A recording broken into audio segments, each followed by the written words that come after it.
Okay students, हमने chapter 18 short question कर लिए थे। नेक्स्ट हमारे एग्जांपल न्यूमेरिकल्स चैप्टर में 2 ही हैं, दोनों शामिल हैं सिलेबस में।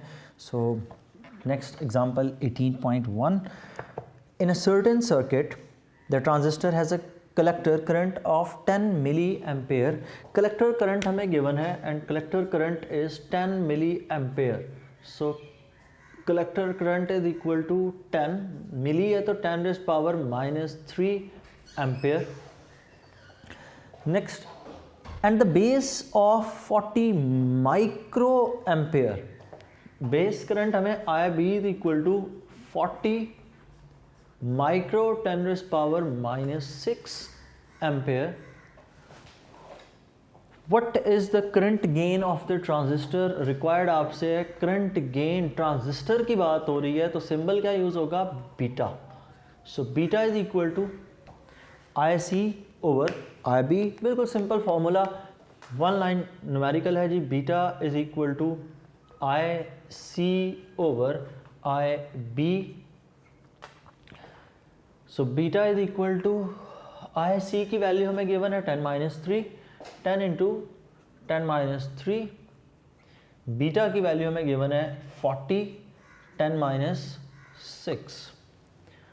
सो 10⁻⁴, देखिएगा यहाँ पे 6 और 1 7 हो जाएगा, 7⁻3 4। सो 10⁻⁴ डिवाइडेड बाय 40, तो ये आपके पास आंसर आता है beta is equal to 250।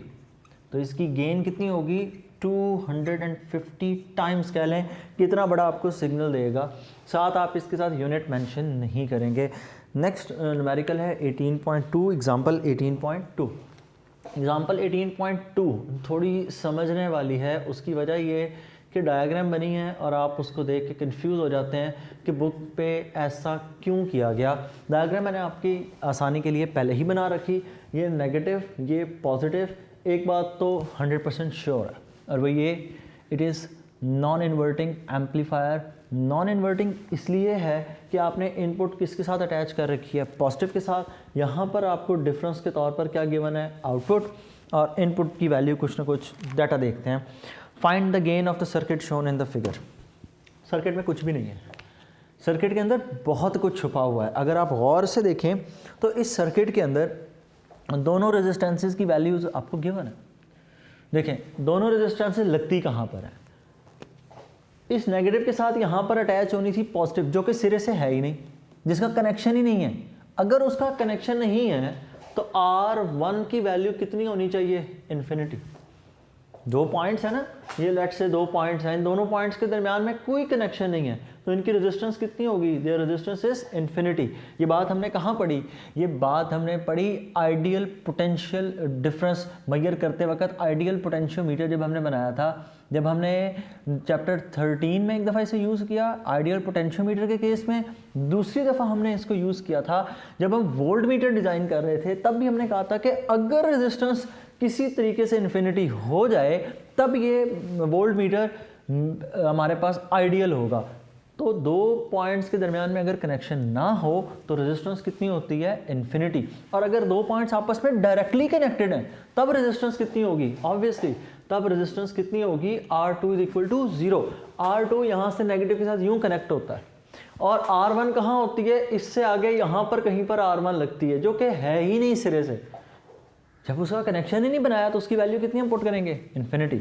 So required हमसे है what is the gain of this setup. So gain is equal to 1 plus R2 over R1।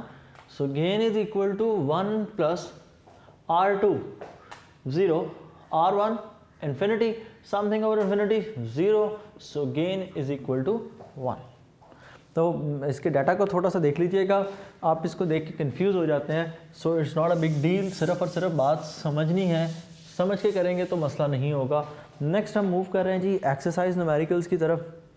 Exercise numerical के में जो शामिल हैं वो न्यूमेरिकल नंबर 1, न्यूमेरिकल नंबर 4 और 5 शामिल हैं, बाकी न्यूमेरिकल स्किप करवा दिए गए, स्मार्ट सिलेबस।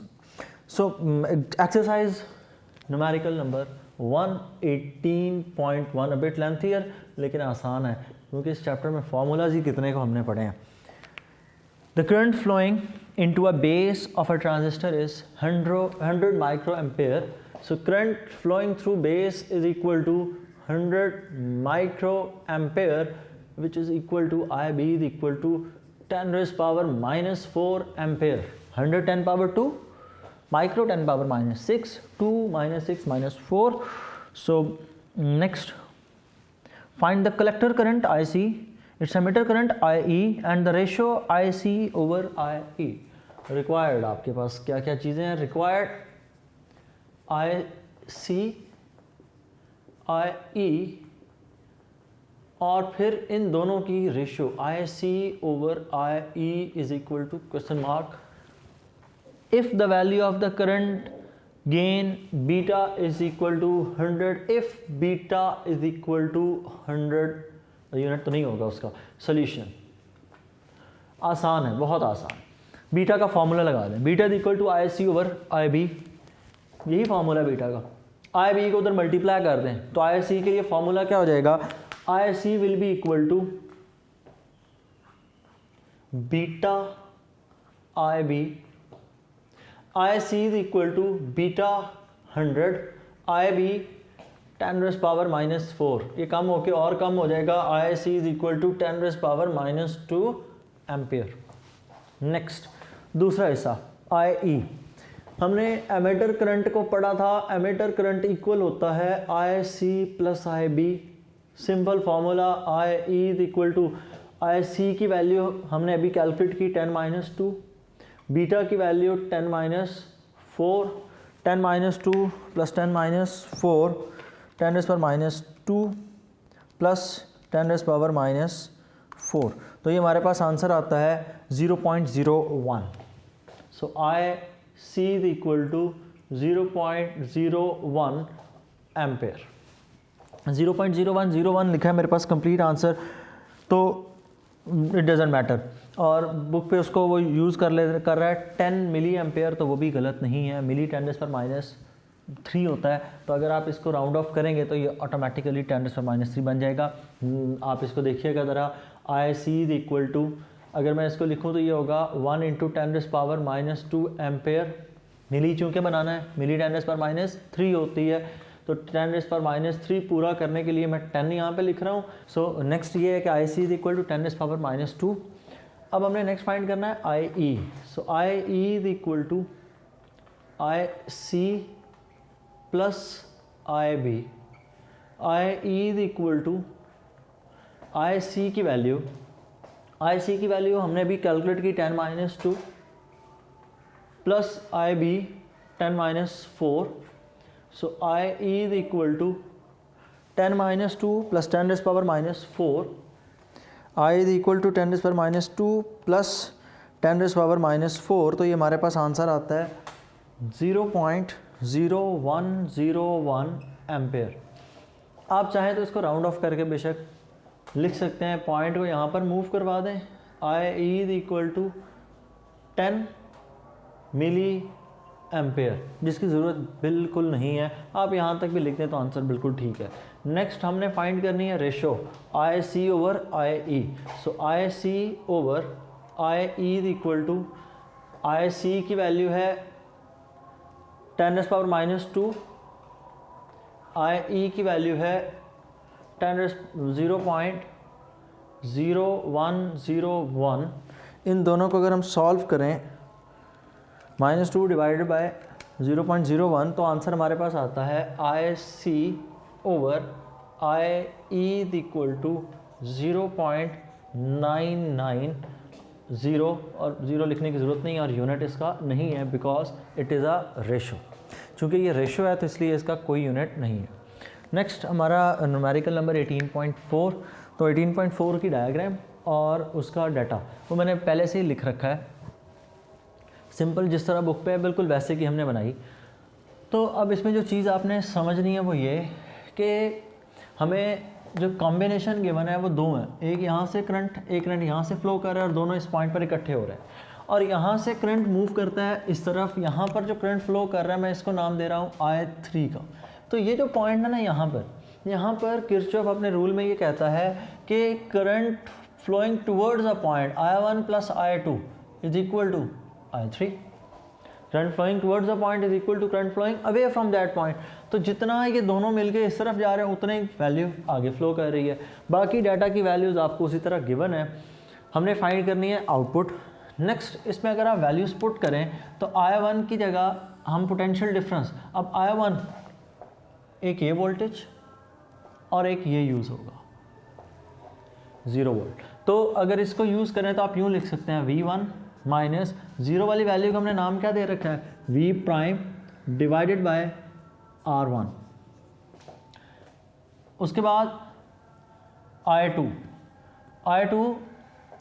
ये वोल्टेज और ये वोल्टेज इन दोनों के दरमियान में, so V2 minus V prime divided by R2 is equal to I3 इन दोनों के दरमियान में है, तो V prime minus V0 over R3। जिस तरह आपने इन्वर्टिंग और नॉन इन्वर्टिंग में यूज़ किया था बिल्कुल एज इट इज़ यहाँ पर भी करना है। उसके बाद V1 की वैल्यू 5, V प्राइम की वैल्यू 0, R1 10,000, R1 हमें गिवन है 10,000 प्लस V2 की हमें वैल्यू गिवन है, V2 is equal to -2 minus V prime 0, R2 4,000 is equal to V prime 0, V0 ये हमने फाइंड करना है ओवर R3, रेजिस्टेंस R3 20,000 ओम है। इसको रीअरेंज कर लें तो ये हो जाएगा 5 over 10,000 minus 2 over 4,000 is equal to minus V0 over 20,000। 5 over 10,000, 5 को यहाँ पर कैंसिल करें, 5 2 ज़ा 10, 1 ओवर 2,000 माइनस 1 ओवर 2,000 ये तो हो गया 0 is equal to minus V0 over 20,000। दोनों कैंसिल 0, इसको लाकर इधर मल्टीप्लाई करें 0, तो आपके पास आउटपुट वोल्टेज किसके इक्वल हो जाएगा, output voltage will be equal to 0 volts. So ये था हमारा न्यूमेरिकल नंबर 18.4। लास्ट न्यूमेरिकल है हमारे पास न्यूमेरिकल नंबर 18.5। आसान सा न्यूमेरिकल है और न्यूमेरिकल की स्टेटमेंट में हमें गिवन है calculate the gain of non inverting amplifier. उसने R1 R2 दोनों की वैल्यूज़ को मेंशन किया। सो 18.5 डेटा में आपको जो चीज़ गिवन है R1 और R2 की वैल्यूज़ आपको गिवन है। R1 के लिए वैल्यू मेंशन की गई है 10 kilo ohm, 10 kilo ohm which is equal to 10,000 ohms. R2 की वैल्यू गिवन है 40 kilo ohm, 40 kilo ohm, so it is 40,000 ohms. Required आपसे है find the gain question mark solution. एक चीज़ नोट करें कि ये एम्पलीफायर है कौन सा, इन्वर्टिंग नॉन इन्वर्टिंग। अगर आप ध्यान से देखें तो इनपुट वोल्टेज अटैच किया गया है पॉजिटिव के साथ। अगर इनपुट पॉजिटिव के साथ अटैच है, ये नॉन इन्वर्टिंग है, और अगर नॉन इन्वर्टिंग है तो इसके लिए फार्मूला हो जाएगा gain is equal to 1 plus R2 over R1। Gain is equal to 1 plus R2 की वैल्यू 40,000 डिवाइडेड बाय 10,000, दोनों को कैंसिल कर दें, इज इक्वल टू 1 प्लस 4 और 4 प्लस 1 कितना हो जाएगा 5। तो इसकी गेन कितनी होगी 5 टाइम्स हो जाएगी। ये मतलब आपको जो आउटपुट मिलेगा वो पहले से 5 गुना ज़्यादा होगा।